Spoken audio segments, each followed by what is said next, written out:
Orang tanya saya, sedih ke tak jadi kerajaan? Dah tak jadi timbalan menteri. Saya kata nak sedih apa, macam biasa saja. Cuma bangun pagi tak gaduh pergi pejabat. Bangun pagi tak gaduh pergi program. Jadi bangun pagi boleh pergi pasar.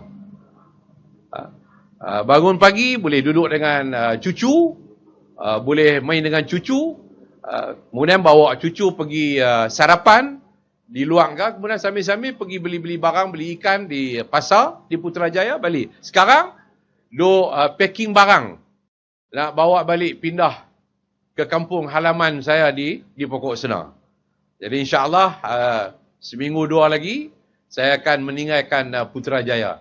Bagi saya tak ada apa pun saya nak sedih kalau rasa malu ke, sedih ke, kerana tak ada jawatan timbalan menteri, tak ada lagi orang kata berada dalam tampuk kuasa politik di negara kita. Sebab bagi saya yang penting kepada kita ialah untuk melihat apa akan jadi kepada masa depan negara kita.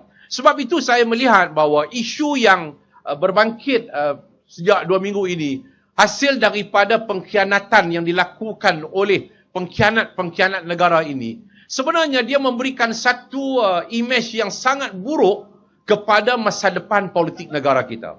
Pertama sekali dia memberikan meletakkan satu gambaran kepada anak-anak muda, generasi muda, untuk melihat bahawa ahli-ahli politik ni orang yang tak boleh dipercayai. Sedangkan bukan kesemua ahli-ahli politik sebegitu. Hanya segelintir, sejumlah yang berperangai seperti mana pengkhianat-pengkhianat kepada rakyat dalam negara kita. Ini bagi saya suatu yang sangat memalukan sebab mereka telah membina satu persepsi yang sangat buruk kepada masyarakat Malaysia dan juga kepada anak-anak muda. Sebab itu kebimbangan saya ialah takut nanti akhirnya anak-anak muda akan fed up dengan politik. Dan akhirnya negara ini akan diserahkan kepada penyangak-penyangak yang sedang kembali. Dan sekarang ini orang anggap kata bahawa macam filem baru, penyangak return, The Penyangak Return. Penyangak kembali. Sedang digambarkan, sedang ditayangkan kepada kita semua. Semua ini kerana apa? Kerana keizinan yang dilakukan oleh pengkhianat dalam negara kita. Jadi sebab itu bagi saya, bukan masalah kerana DAP dan sebagainya. Kadang-kadang mereka hanya menggunakan DAP sebagai satu alasan untuk nak menghalalkan tindakan mereka untuk mengkhianati mandat rakyat. Menggunakan kononnya, DAP mengancam umat Islam, DAP mengancam kepentingan orang Melayu. Ini sudah puluhan tahun dijajah oleh UMNO satu ketika dahulu. Dan yang malangnya bagi saya ialah ada golongan-golongan yang memperjuangkan Islam yang dulunya menjadi mangsa kepada isu yang sama. Iaitu mereka dituduh sebagai baruah DAP. PAS satu ketika dahulu, kami semua dulu berada dalam PAS. Apa yang tak dituduh kepada PAS? Apa yang tidak dituduh kepada ulama-ulama PAS oleh UMNO? Kononnya PAS pecacai DAP, ulama-ulama PAS ini baruah DAP. Kenapa? Kerana bekerjasama dengan DAP dalam Pakatan Rakyat. Pada waktu itu, pemimpin-pemimpin PAS menafikan bahawa tak ada masalah dengan DAP. Hari ini, sekali lagi pemimpin PAS mengambil isu yang sama, mengambil tanggungjawab yang dilakukan oleh UMNO satu ketika dahulu untuk nak menakutkan masyarakat Islam, orang Melayu, kononnya DAP sebagai pengancam kepada masa depan orang Islam, mengancam kepada masa depan orang-orang Melayu dalam negara kita. Hakikatnya tak lebih macam saya katakan tadi, untuk semata-mata menghalalkan tindakan mereka untuk mengkhianat mandat yang diberikan oleh rakyat, untuk menghalalkan mereka mengambil alih, merampas kuasa politik untuk nak menjadi Perdana Menteri. Itu sahaja. Sebab itu saya tak merasa malu, tak rasa sedih atas kehilangan kedudukan, kehilangan kuasa ini. Apa perlu kita meratap tangis? Tetapi kita meratap tangis kerana apa? Kerana negara sekarang ini sedang kembali diserahkan kepada penyangak, perompak dan penyamun yang pernah kita tolak, sama-sama kita tolak pada pilihan raya umum yang lalu.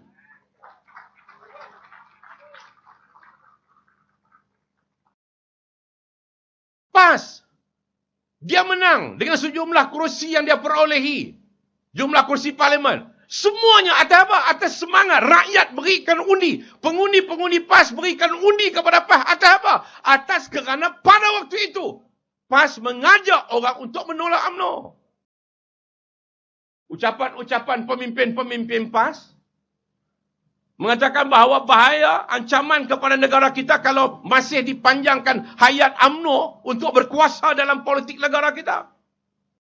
Mereka memainkan sentimen yang sama untuk nak menolak UMNO. Dan sentimen inilah yang membuatkan rakyat, pengundi-pengundi yang mengundi PAS percaya bahawa PAS juga menolak UMNO. Tetapi hari ini apa jadi? Dia bersama dengan penyamun. Dia bersama dengan penyangak. Ada orang tanya saya, "Mailah kita bersama-sama." Saya kata, saya minta maaf, belakang saya ni, kulit belakang saya ni bukan macam kulit kora. Hak yang semua nak bersama dengan penyangak pasal belakang mereka ni, kulit belakang mereka tu macam kulit kora. Jadi kalau tanggung bewak hidup pun, bewak cakap pun tak jadi apa. Kalau kulit saya, kalau tanggung bewak hidup, jadi bewak cakap belakang, habis berdarah belakang saya. Tapi semua ni mereka ni kulit tebal, kulit kuah. Dia boleh bersama dengan bewak hidup. Maknanya bersama dengan penyangak, penyamun dan perompak ibarat menanggung bewak hidup. Mereka yang membawa beban kepada negara kita. Dulu kita tolak kerana apa? Kerana kita tidak mahu mereka terus membebani kehidupan masyarakat dan rakyat dalam negara kita. Tiba-tiba hari ini, golongan ini, orang yang berlatar belakang agama, perjuangan agama, pendidikan agama, boleh bersama-sama untuk menghalalkan tindakan yang dilakukan oleh pemimpin-pemimpin UMNO dan Barisan Nasional yang telah melakukan rompakan jenayah yang begitu besar kepada negara kita. Jadi sebab itu bagi saya bahawa masyarakat dan rakyat perlu melihat bagaimana keperluan kita sekarang ialah untuk menggerakkan usaha yang berterusan memberikan kesedaran kepada masyarakat dan rakyat untuk menolak Perikatan Nasional ini. Saya percaya, macam saya katakan tadi, bukan masalah DAP. DAP hanya dijadikan punching bag untuk nak menghalalkan tindakan mereka. Ni, di Melaka. DAP kah yang menyebabkan bergaduh, berebut nak jadi ketua menteri? Malu. Tuduh kata DAP yang menjadi punca kepada segala masalah, ancaman kepada orang Melayu, orang Islam. Tiba-tiba bila DAP tak ada pun DAP dalam Perikatan Nasional. Tiba-tiba berebut nak jadi ketua menteri sekarang.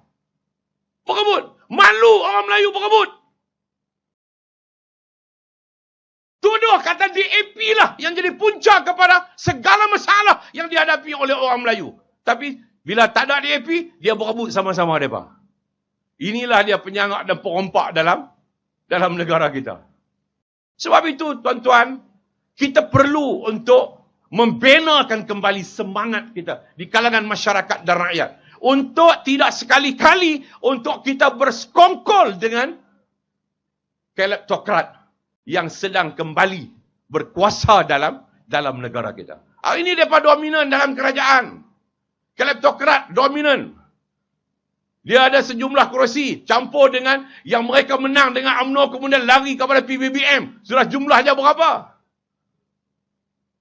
Termasuk dengan pengkhianat yang menang bersama dengan kita dahulu kemudian mengkhianati mandat rakyat kemudian bersama dengan kelompok ini. Sekarang ni mereka sedang ditelan oleh penyangak-penyangak, penyamun dan perompak yang berada dalam kerajaan Perikatan Nasional yang sedang memerintah negara kita. Sebab itu, orang tanya pada saya, wartawan tanya, Datuk, apa yang Datuk harap kepada kerajaan baru yang dipimpin oleh Tan Sri Muhyiddin? Saya kata, nak harap apa? Saya kata, saya tak ada harapan apa? Nak harap kepada pengkhianat? Takkan saya nak harap kepada pengkhianat? Takkan saya nak harap kepada pengkhianat? Takkan saya nak harap kepada penyangak? Takkan saya nak harap kepada perompak? Kalau saya harap pada perompak, macam saya harap kepada Jebon dengan Musang untuk jaga reban ayam. Tahu Jebon? Panggil Jebon, pasal katalah orang duk curi ayam banyak. Di ladang ayam. Kita bela Jebon, panggil Musang, tolong jaga ayam kita sampai jangan orang curi. Satu reban habis. Jadi, mengharap kepada Jebon dan Musang, iaitu penyangak, perompak penyangak yang ada dalam negara kita, yang sedang bertakhta, berkuasa dalam negara kita, ibarat macam saya katakan tadi lah. Maknanya kita menyerahkan segala khazanah kekayaan negara kita ini untuk sekali lagi dirompak oleh golongan ini. Dan saya percaya bahawa akhirnya apa yang mereka hadapi, kes-kes yang mereka lalui, semuanya akan berlalu begitu saja. Sebab mereka dominan. Serta itu mereka ada syarat-syarat tertentu. Kalau untuk nak mengekalkan Tan Sri Muhyiddin sebagai Perdana Menteri, so mesti ada satu kata sepakat untuk memastikan kamu terus menjadi Perdana Menteri sampai pilihan yang akan datang. Pastikan apa sahaja yang membebani UMNO Barisan Nasional hari ini mesti diselesaikan dalam pemerintahan kamu. Dan sudah tentu ini akan berlaku. Adakah tuan-tuan akan izin untuk perompak, penyamun bertakhta dalam negara kita? Ayo, mari. Walaupun kita tanpa kuasa politik di peringkat federal, walaupun kita tidak punya kedudukan apa-apa dalam kerajaan yang ada pada hari ini, mari terus kita melayari bahtera perjuangan kita ini, insya-Allah.